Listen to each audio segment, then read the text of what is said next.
I was pretty shocked when I saw that Google left the weak antenna lines of the Pixel Fold in the same spot again for the third generation in a row. The original Pixel Fold snapped at the antenna lines right next to the hinge. And again on last year's Pixel 9 Pro Fold, it snapped right along the same exact antenna line. This is like Vader building a third Death Star with the exact same exhaust port, or Voldemort hiding all 7 Horcruxes in Harry Potter's closet.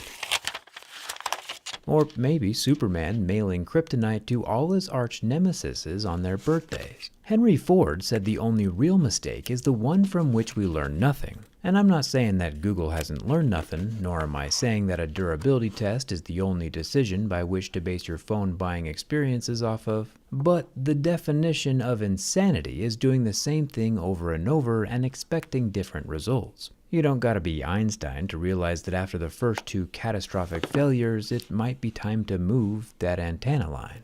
But here it still is, front and center, and I think it's gonna fail again. But first, the scratch test. I'm a fan of the folding phone form factor, even though they aren't ready for my personal lifestyle just yet. I've got dirty hands and I do dirty projects quite often, and I don't have confidence that a folding phone can be the tool that survives life with me. The front slab of glass is Gorilla Glass Victus 2 though, and we see our normal scratches at a level 6 with deeper grooves at a level 7. I'll pull off the Mohs scale of hardness paper since we'll need it for that inner screen. The 10 megapixel front face hole punch camera is protected by the same Victus 2 glass, and the earpiece slit is rather thin, right up next to the aluminum frame. Moving to the inner folding screen of the Pixel 10 Pro Fold, we kinda already know what's gonna happen. We haven't had any laws of physics broken in the folding screen category recently, and just like every other folding phone on the market, we see scratches beginning to form at a level 2. In order to get a screen to fold and flex, it has to be soft enough that a fingernail can damage the exterior layer. That's just how it has to be. One thing I noticed though during the unboxing is that there appears to be a second hidden under-screen camera spot right next to the main 10 megapixel hole punch selfie camera. We've seen hidden cameras on smartphones before, like on the Red Magic 10 Pro or the earlier Samsung folding phones. But, usually those hidden cameras are disclosed. We'll have to take a closer look during the teardown, but either way it has a soft layer of scratchable plastic over both the underscreen sensor and the 10 megapixel hole punch selfie camera. I do like this jade colored aluminum. It kinda glistens and darkens in color depending on how the light hits it. The volume rocker is also aluminum and removable. The power button is not removable, but the volume button is easy enough to pop back into place. The top of the Pixel 10 Pro Fold has our upper loudspeaker, multiple microphones, and our SIM card tray. The metal tray has a black rubber ring around the opening to help with the IP68 water resistance rating. This is the first folding smartphone that is both rated for water and dust resistance. We will obviously put that dust spec to the test here in a sec. And of course, we still have the 2 antenna lines up here that we've come to know all too well over the past 2 years. The left side of the phone, while open, does not have any buttons on it. The bottom of the phone has our lower stereo speaker, 30-watt USB-C port, and our microphone hole.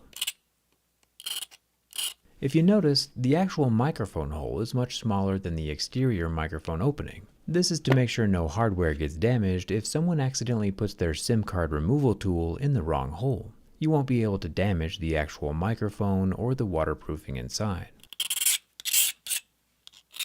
The spine of the 10 Pro Fold is unbranded. There are no gears inside the hinge this year, and I'm sure we'll see the inside soon enough. On the back of the phone, the Pixel 10 Pro Fold has a light sensor in the upper left corner of the camera plateau, then a 10.5 megapixel ultra-wide camera in the upper right side. The 48 megapixel main camera is on the bottom left, and the 10.8 5x telephoto is in the bottom right corner, all surrounded by the same anodized aluminum material as the phone body. The only branding on the exterior is the shiny chrome letter G on the back. Zooming in close, you can see basically a perfect placement of the soft touch glass etching around the G silhouette. Very nice attention to detail. I'm worried about a few other details on the phone, but we'll get there soon enough. Google said that this year's 10 Pro Fold is the first folding phone to ever have an IP68 dust resistance rating. The 8 has to do with liquid, but the 6 part of the rating means that the phone is essentially dust-proof, since the number 6 is as high as the rating scale gets when it comes to dust. And yeah, the screen is probably dust-proof, but unfortunately for Google, I can conclusively say that the Pixel 10 Pro Fold hinge is definitely not dust-proof. The crunching of the dust that is now inside the hinge sounds pretty disturbing. And yeah, the Samsung folding phone sounded pretty much the same after dust was dropped into their hinges, but they also never claimed to be dust-proof. I've been doing these durability tests for more than a decade now, and Google has to have known I was going to check on their claim. This is kind of embarrassing. The inner 8-inch Super Actua Flex screen lasted about 15 seconds under the heat from my lighter. This time around, we don't see any melted plastic on the surface, but the pixels are very much dead from that flame. The exterior 6.4-inch 3000 nit display fared much better under the heat and lasted a good 25 seconds without any visible damage. Speaking of damage, Google says this 10 Pro Fold can handle 10 years worth of folding. That's a decade. But they don't give an exact number of folds that it can withstand. And yeah, sure, if the phone is only folded in a vacuum, it'll probably be just fine. But here in the real world, where people sit on phones, book bag squish phones, and little kids exist,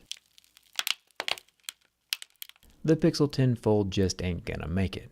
Having the audacity to call the Pixel 10 Fold extremely durable during their launch event, while not changing the antenna line locations from the previous two versions that catastrophically failed, is an insult to tech enthusiasts everywhere. This catastrophic failure was entirely predictable from 730 days ago.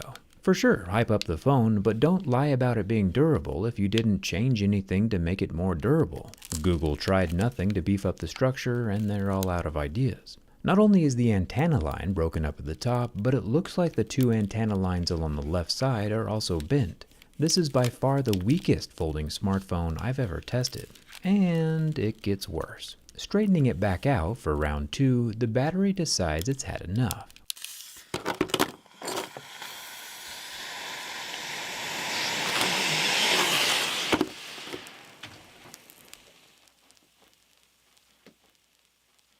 Surprisingly, in the decade that I've been durability testing phones, I have never had a smartphone explode before.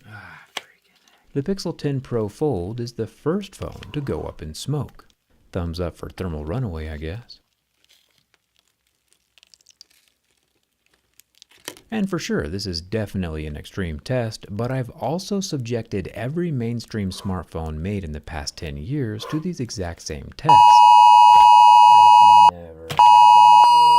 And this is the first time I've ever had one fail so spectacularly to the point where my fire alarm is going off. Just something to think about.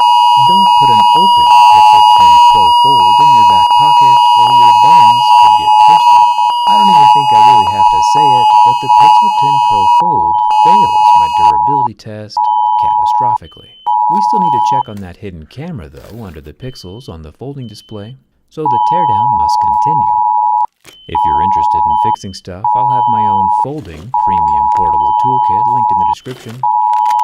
It'll definitely survive more folds than the Pixel Fold. You can see what's left now of the crispy battery layers. The pouch-style lithium batteries are made up of long sheets of foil that are wrapped around each other. The electrodes are separated from each other in the pouch, obviously so they don't short out. But since my phone physically fractured along the antenna line, we must have pinched the layers of the battery together, causing a short circuit, which immediately dumps all of its energy into a self-accelerating, uncontrolled thermal reaction, at least until there is no energy left inside the layers to react with. It does look pretty cool inside, all things considered. The smaller of the two batteries does appear to have green pull tabs, but even after unplugging the battery like a little Lego, the pull tabs just kinda snap off. And if the rest of the phone hadn't exploded already, I'd probably complain about the pull tabs not being all that great. But Google currently has bigger problems to work on. As for the underscreen sensor next to the actual inner screen selfie camera, it turns out it's just that, a sensor.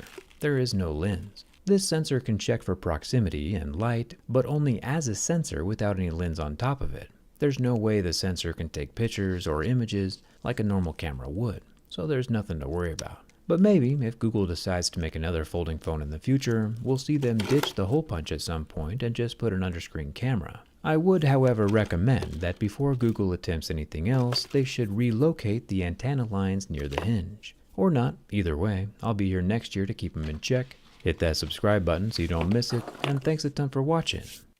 I'll see you around.